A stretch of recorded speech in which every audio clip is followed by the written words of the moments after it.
Whatcom County, went to school here, you've raised a family here and own several businesses here. What is it about Whatcom County that makes it such a special place, and what do you believe the role of local government is in preserving the way of life that many of us appreciate while simultaneously navigating the challenges that come with growing a county growing at a rate faster than the state average? There's a lot to that question, and I'd say you're right. I was born here. I love this place. I raised my kids here, and I'm going to retire here. And my hope is that there's going to be an opportunity for my kids to come back and work here, and that won't happen on its own. I mean, it really does take leadership, and I think one of the things that's happened, over the last few years that is really changing our community is really the divisive nature of our politics. I mean, there's no reason we can't have good jobs and balance that with environmental protection. And Cherry Point is a perfect example of that. I mean BP Cherry Point, the salmon habitat projects and all the things that they've done. People would look at that and rather than vilify it.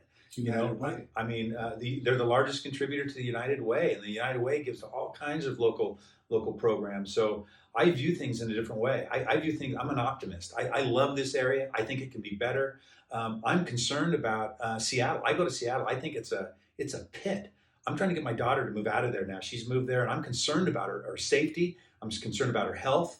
It's just not a place that we want to have here, and it is transitioning here.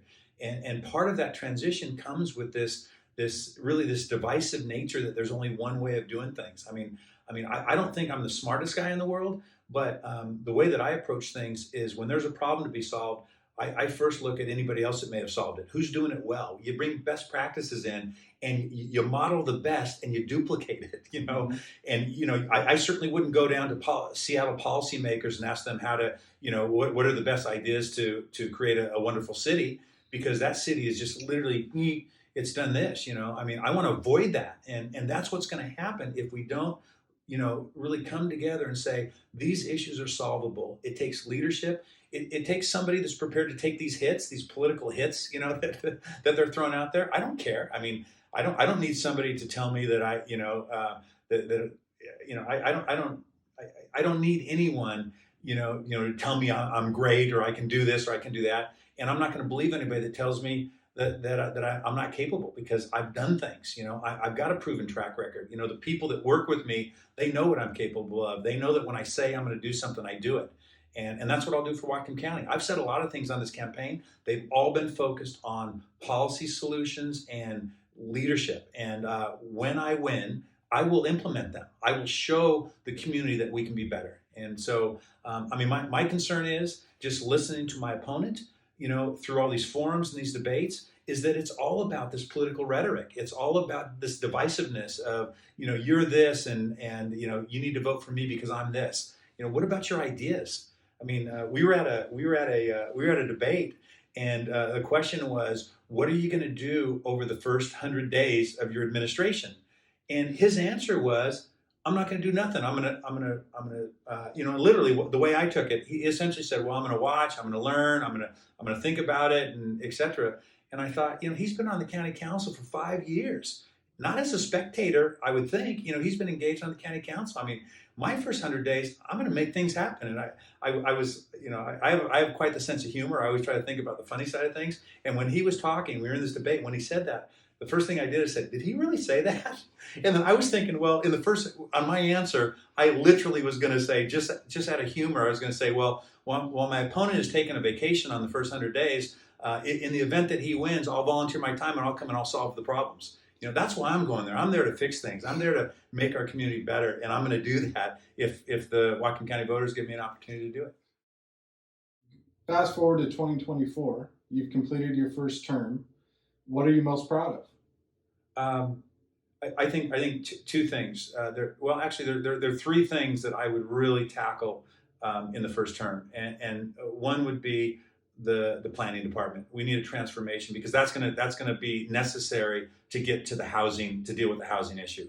We are going to have to get housing supply online in appropriate places, and in order to do that, it shouldn't take so long to get a permit. And it doesn't matter whether you're a new business that's interested in relocating to our area, or whether you're a company that wants to expand their business. They're having a challenge doing that, or if you're a homeowner that wants to add an addition onto their garage. There should be a pathway to predictable success. You should know how much it's going to cost, how long it's going to take, and when you start, the person on the other side of the counter should be facilitating that process and getting that done as soon as possible. Unfortunately, that's not happening. That needs fixed, and that would be one priority. The second piece would really be, I think, it would be tied to the budget, and we're seeing some budget trends that are of concern.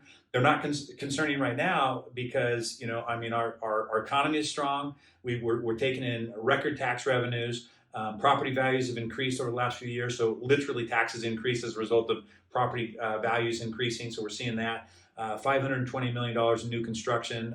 Sales tax projections are up about 5% for next year. So these are things that it's easy to live like in your household when income is flush and you have a good job and wages are coming in. It's easy to take vacations and do things. But when things tighten up and turn around, that's when you start seeing the problems. And one of the problems that's developed in the county is some of the expenses. And I have a way to fix those. I think I can really tighten up and make the government much more efficient and effective. And I think one of the trends in particular that's really crowding out future investment in some of these programs I'm talking about is going to need to be solved. Or otherwise, everybody's going to be challenged. Everybody's going to be saying, "Hey, I need more money," and it's just simply not going to be there. So I think really bringing some financial constraint to the county is important, and I think I can do that over the first 4 years.